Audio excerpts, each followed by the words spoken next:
Hey everyone, so let's talk about the continuing contract portfolio.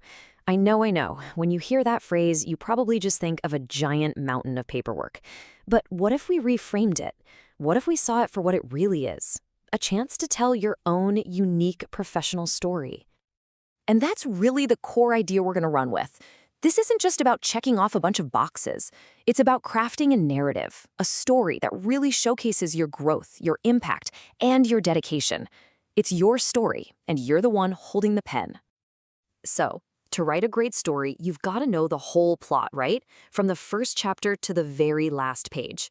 So let's start with the big picture and look at the whole journey. At the end of the day, this is all about showing your growth and your impact. You're going to do that by telling your story through 5 main areas. The first is pretty straightforward, just your updated CV. But the real story, the meat of it, is built in the other 4. Teaching excellence, service, professional development, and the big one, the faculty project. Seriously, think of these as the main chapters of your book. Okay, this timeline right here, this is your roadmap. And what you'll notice right away is that this whole thing starts way back in year 1 and stretches out for years. It is absolutely designed to be a marathon, not a sprint. You can see all the key checkpoints here, from getting that project proposal going early on to those annual check-ins, all leading up to that final submission. Pacing yourself is everything. All right, now that we have the map of the whole journey, let's zoom in on what is really the heart of your portfolio, showing off your teaching excellence. This is the chapter of your story where you prove your impact, in the place it matters most, the classroom.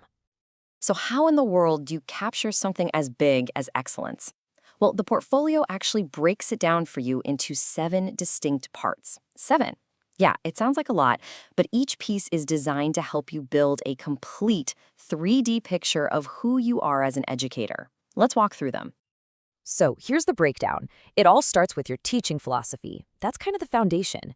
Then you get into the concrete stuff, a list of classes you've taught, your official evaluations, but then you get to highlight some cool things, like 2 specific teaching techniques you use, and you get to talk about your academic interests. You'll also gather letters from your peers, and you can even include some of those awesome positive notes from students. It really gives a full 360-degree view of your teaching. Now this slide. This is like getting a peek behind the curtain, because this is language straight from the evaluation rubric. And here's the key takeaway. Your philosophy can't just be some vague, general statement about education. It has to be specific, and you have to connect it directly to what you actually do in your classroom. It's all about showing the why behind the what. That's the secret sauce. Okay, so your story doesn't just stop at the classroom door. Next up, we're going to talk about how to show your expanding impact, how you contribute to the college as a whole and to your own professional growth. You know, service can take so many different forms, and this list really shows you how broad that definition is. It could be committee work, helping develop curriculum, advising a student club, heck, even using your professional skills out in the community. It all counts. It's all part of your contribution. But here's the thing. You don't just list out every single thing you've ever done.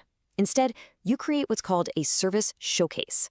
The portfolio asks you to pick just 2 of your service activities and really go deep on them. So the question to ask yourself is, which 2 really tell the best story about my impact and my growth? And this slide right here perfectly spells out what the reviewers are looking for. It's not about just showing up to meetings. The huge difference between strong and limited is that evidence of active engagement that contributed to the outcome. So you got to ask yourself, did I actually move the needle on this? That's the story you need to tell. And it's a very similar idea for professional development. It's not just a list of the conferences you went to.